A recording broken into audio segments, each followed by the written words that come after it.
বড়জন হইল মাস্টার্সে পড়ে আর ছোটজন অনার্স ফাইনালে।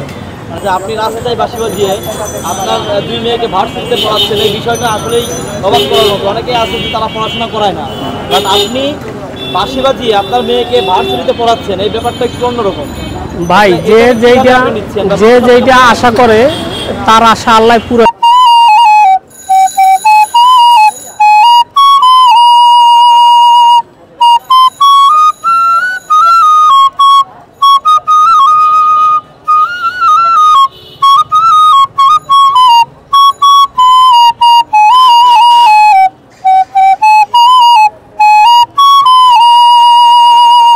আমার নাম মকবুল হোসেন। বাঁশি বাজান কত বছর? বাঁশি শুরু করছে ছোটবেলার থেকে, থামি নাই আর। মানে ছোটবেলা থেকে আপনি বাঁশি বাজান? জি। কত বছর হবে? অনেক 40 বছর ধরেন, আমার 50 বছর বয়স চলে, 40 বছর বাঁশি বাজাই। আপনি মানে 50 বছর বয়স, 40 বছর ধরে বাঁশি বাজান এই বিভিন্ন রাস্তায় বা বিভিন্ন মাজারে, বিভিন্ন জায়গায়? হ্যাঁ, বিভিন্ন প্রোগ্রামে বাজাই বা যে কোনো জায়গায়। আপনি কোথা থেকে শিখছেন? কোথা থেকে বাঁশি শিখছি? প্রথম শিখছি ছায়ানটে, তারপরে বাংলাদেশ শিল্পকলা একাডেমিতে। আপনি কি সব ধরনের বাঁশি বাজাতে পারেন? ভাই মানে পারার তো কোনো শেষ নাই। যারা ওস্তাদ ব্যক্তি তারাই বলে যে আমরা অনেক কিছুই শিখি না, তাই আমি তো সামান্য মানে বাঁশিওয়ালা। শেখার আজীবন, মানুষ যতদিন বাঁচে থাকবে ততদিন শিখতে হইব। আচ্ছা, এই যে আমরা দেখতে পাচ্ছি যে আপনার এখানে অনেক ধরনের বাঁশি আছে, কি কি বাঁশি আছে দেখান তো। মানে সব স্কেলের বাঁশি আছে, মানে 12টা স্কেলের, 12টার ভিতরে 3 এবং 36টা বাঁশি। সবচেয়ে বড় যে বাঁশিটা, এই বাঁশিটা কিসের বাঁশি? এটা ডি শার্পের বাঁশি। ডি শার্পের বাঁশির একটা সুর কি আমাদের শোনানো যাবে? এটা সুর এখন আসবে না। আচ্ছা, আমি অন্য একটা ওইটার পাশে একটা, এগুলো আসলে রাস্তাঘাটে বাজানো বাঁশি না, এগুলো একদম মানে নিরিবিলি পরিবেশে বা সাউন্ডে ছাড়া এগুলোর সাউন্ড পাইবে না। আমাদের শোনাবেন?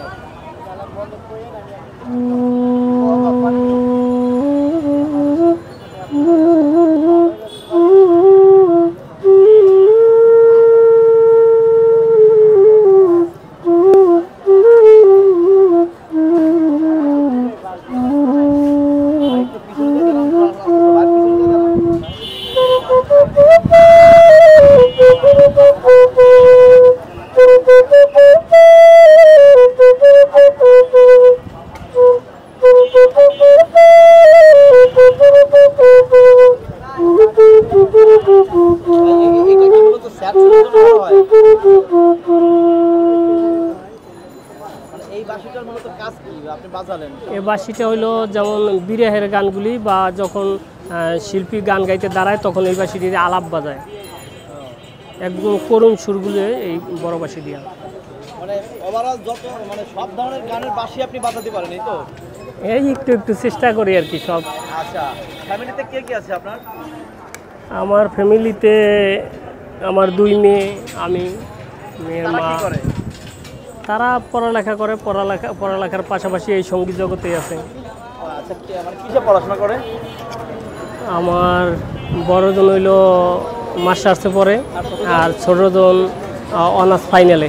মানে আপনি রাস্তায় বাঁশি বাজিয়ে আপনার দুই মেয়েকে ভার্সিটিতে পড়াচ্ছেন, এই বিষয়টা আসলেই অবাক করার মতো। অনেকেই আছে যে তারা পড়াশোনা করায় না, বাট আপনি বাঁশি বাজিয়ে আপনার মেয়েকে ভার্সিটিতে পড়াচ্ছেন, এই ব্যাপারটা একটু অন্যরকম।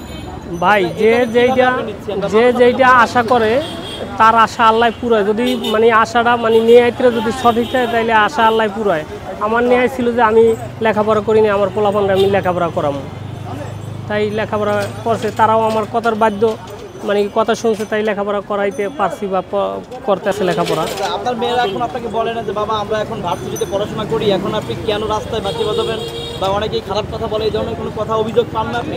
না, এরকম কোনো অভিযোগ আসলে তখন নিষেধ করতে। আমার তো এরকম কোনো অভিযোগ নাই। বাবা তুমি বাঁশি বাজাও কেন রাস্তায়, অন্য কাজও করতে পারো না? অন্য কাজের কথা মানে ইন টোটাল কাজ করতেই নিষেধ করে। এখন বলতে আছে যে এখন তো আমরা কাজকর্ম করি, এখন আমরা কাজকর্ম করার দরকার নাই। আচ্ছা, এই শাহ আলী মাজারে প্রত্যেক বৃহস্পতিবারই আপনি আসেন? আমার কোনো কাজ না থাকলে, আমার গান বাজনা না থাকলে আমি মিস করি না, আর যদি গান বাজনা থাকে বা অন্য কোনো কাজ থাকে তাইলে আসি না। আচ্ছা, মেয়েকে দিয়ে আপনার মানে ভবিষ্যতে কি কি করার ইচ্ছা আছে? যে আপনার মেয়ে তো যেহেতু ভার্সিটিতে পড়াশোনা করে, আপনি বাঁশি বাজান, তো আপনার মেয়েকে নিয়ে আপনার আশা কি? আমার আশা আল্লাহ পূর্ণ করছে, এখন এখন হইলো অগ আশা, এখন ওরা ওরা কোন পথে দাঁড়াইবে এটা হলো অগ চিন্তা ভাবনা। মানে